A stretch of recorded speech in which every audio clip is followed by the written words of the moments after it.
Hey UConn Nation, it's KK Arnold here. If you're looking for the latest UConn women's basketball content, go subscribe to Listen Up to Phil and Ryan. Go Huskies! That's Ryan Renner. I'm Phil with Sarah. Thank you, KK. Listen up, right? Listen up. We're going to be listening up pretty soon because this is late September, moving into October. Ryan, there comes a time where you get enough. You're like, enough of the summer heat, enough of the local fair. That's over too. So Ryan just keeps on checking every box off the list as we inch our way closer.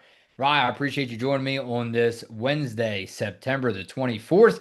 And in this video, we hopefully everybody catches it tomorrow morning, if not tonight.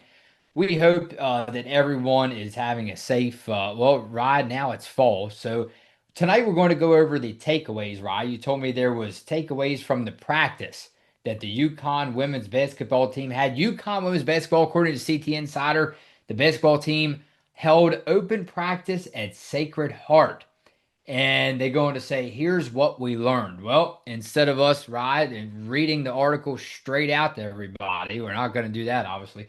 We're going to go over what was Rye's biggest takeaways. And again, what are you looking forward to the most?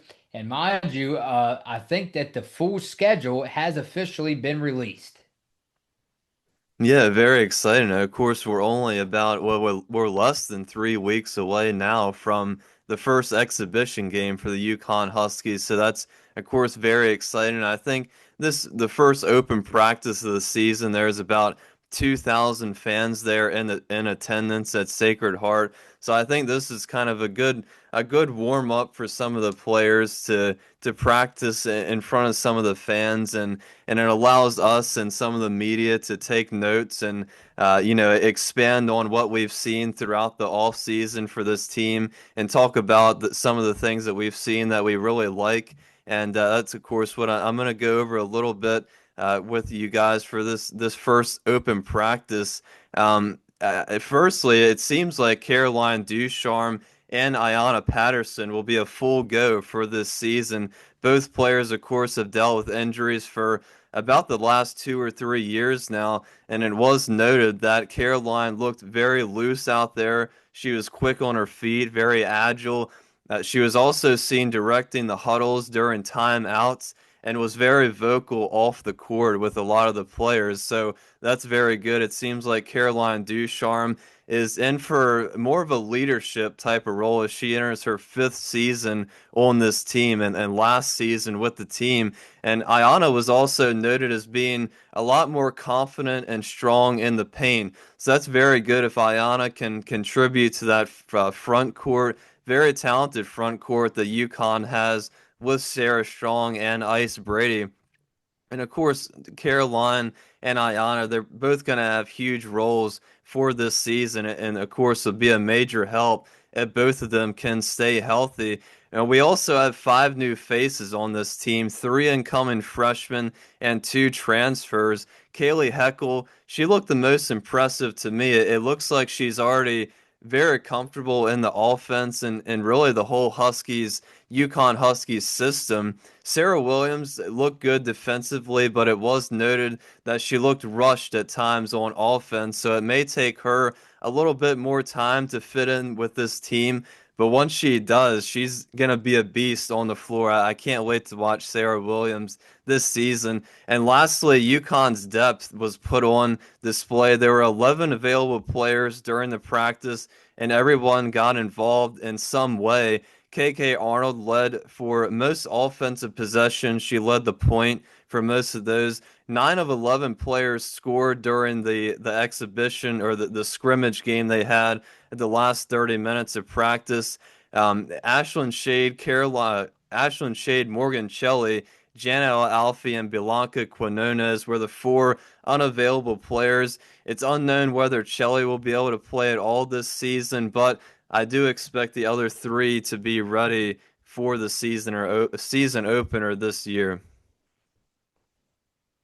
So, thank you so much for the in-depth, very in-depth analysis of the practice again from where was it, right? From Sacred Heart? Yeah. From Sacred Heart. But I have to ask you this because it's always as they chase a repeat. That's nothing new, right? For this program. If there's one thing that you had to tell me right now, if our subscriber, don't even have me put the pressure on you, if a subscriber said, "Hey, Rye, one thing you would have to be concerned about this season," what would it be? Well, yeah, it's tough because there's not a lot of negatives to this team. Hmm. It's a very deep team. It has a lot of senior talent, but also a lot of young talent on the team. I think one thing maybe to be worried about is just the health. I think it's the things that they're not going to be able to control, which has kind of been the story for the last 3 or 4 seasons. So I think just the things that you can't really control in terms of health and those kind of things throughout the season and the unknowns are probably the biggest threat to this team because honestly, I don't think there's many teams that match up to the UConn Huskies. So as long as this team doesn't beat themselves throughout the season and play smart basketball like we've always seen them do, I think it's going to be another very positive season for this UConn squad. And before we get into comments here, I just wanted to point out to you, is it you answer it, because they might be saying, Phil, what is Phil talking about again? He's not doing his research. He's not watching the game. He's not doing this and that. Look, calm down. All right, it's the off season, Ryan. But let me ask you this very quickly. You tell me if it's an overreaction or do I have a point here? That's why I always tell you, listen up, right? How many times, if you want my concern, AZ Fudd, superstar. I get it, right? I get it. Injuries have held her back. She could have been even better in her career so far at UConn. How many times have we seen, now we've seen AZ Fudd take over games, right? But compared to Paige, who is now gone, mind you, right? WNBA, what, Rookie of the Year, right? Say no more. How many times have we actually seen AZ in clutch moments, end of the game where they need a game-winning shot? And I don't expect it all that often, especially against your conference opponents. But how many times have we actually seen AZ in clutch moments? I don't think she can compare at all to what Bueckers provided in those big time games so far. So if you want my concern, again, it's nothing against AZ at all, but to be honest with you, think about it.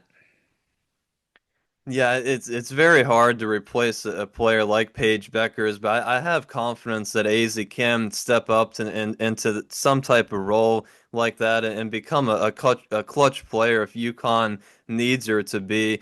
But I think it's going to be interesting to see who runs the point for UConn this season Mm. because AZ Fudd, I don't think is really the type of floor general in the sense that she's going to be bringing the ball up the court for the Huskies. So that's why I think KK Arnold was the one doing it in those practices that we just saw for UConn. So I think that's also something to watch out for this season. All right, let's go to Tia Michelle. Hey, fellas, glad to see y'all back. We got so much to be happy about over the last year or so, and I'm just spoiled, enjoying the harvest of all the ladies' hard work over the last 5 years. Right? Talk about spoiled, aren't we all, when it comes to these lady Huskies?